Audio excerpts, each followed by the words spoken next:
سوال یہ پوچھا گیا کہ گروی پر مکان لینا اور دینا کیسا ہے؟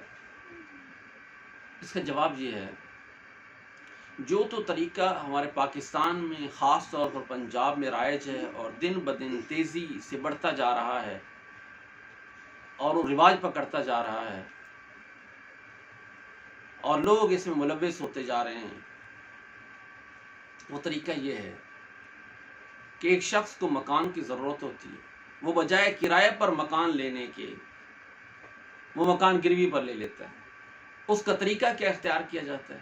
اس کا طریقہ یہ اختیار کیا جاتا ہے کہ مالک کے مکان کو جو صاحب کرائے پر نہیں لینا چاہتے، وہ کچھ پیسے، ایک رقم 10 لاکھ 20 لاکھ جو بھی طے ہوتی ہے، وہ اس کے حوالے کر دیتے ہیں کہ وہ اس کو استعمال کرے۔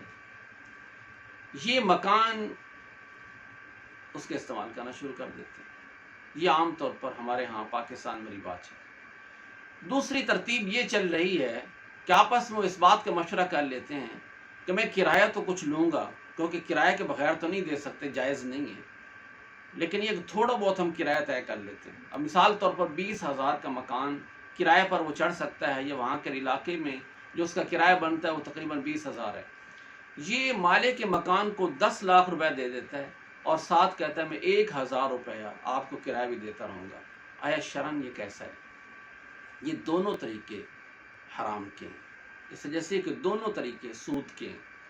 اس وجہ سے کہ ایک آدمی نے دوسرے کو 10 لاکھ یا 20 لاکھ قرض دیا اور قرض کے عوض میں اس کا مکان استعمال کر رہا ہے، اس سے فائدہ اٹھا رہا ہے، اور دوسری صورت میں بھی وہ قرض دیا اور دینے کے ساتھ اس کا مکان استعمال کرنا شروع کیا، لیکن اس میں اس نے کرایہ طے کیا۔ اب اس میں جتنا اس نے کرایہ دیا اتنا تو بچ گیا، باقی مثال طور پر اگر 20,000 کا تھا، اس نے 2,000 طے کیے، باقی 18,000، یہ سود ہے۔ اس وجہ سے کہ وہ 18,000 کا نفع اٹھا رہا ہے، اور ہر قرض جو نفع اٹھا کر لے کر آتا ہے، کھینچ کر لاتا ہے، وہ سود ہوتا ہے۔ اس وجہ سے میرے بھائیوں گزارش یہ ہے، تھوڑے سے نفع کے لیے، تھوڑے سے فائدے کے لیے، تھوڑے سے پیسے بچانے کے لیے، اپنے پیسے بڑھانے کے لیے ہم حرام کا ارتکاب کر دیتے ہیں، ہم اتنا بڑے گناہ کا ارتکاب کر دیتے ہیں۔ آپ علیہ السلام نے فرمایا کہ سود کے وبال کے 73 درجے ہیں، جن میں سے کم درجے کا جو وبال ہے وہ یہ ہے کہ جیسے اس نے اپنی سکی والدہ کے ساتھ بدکاری کی۔ اب اپنی کسی کے ساتھ بدکاری کرنا اتنا بڑا گناہ ہے، اور والدہ کے ساتھ بدکاری کرنا کتنا بڑا گناہ ہے، اور یہ اس کا سب سے کم درجہ ہے۔ خود اندازہ لگائیں کہ اس کے اندر کتنی شدت ہے۔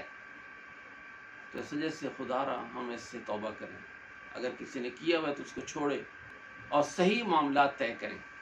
اس وجہ سے کہ سود یہ اللہ کے ساتھ اعلان جنگ ہے۔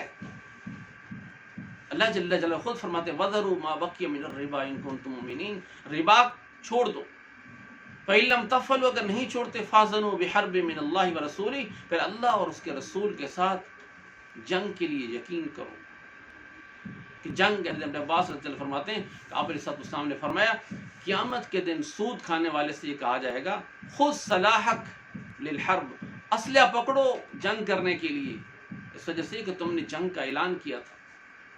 یہ اعلان جنگ ہے، جس نے کیا ہوا ہے توبہ کرے، اور آئندہ کے لیے علماء سے پوچھ کر اپنے معاملات کو طے کریں تاکہ معاملات کو صحیح طے کریں۔ اللہ جل جلالہ ہم سب کو حلال کھانے والا اور حرام سے بچنے والا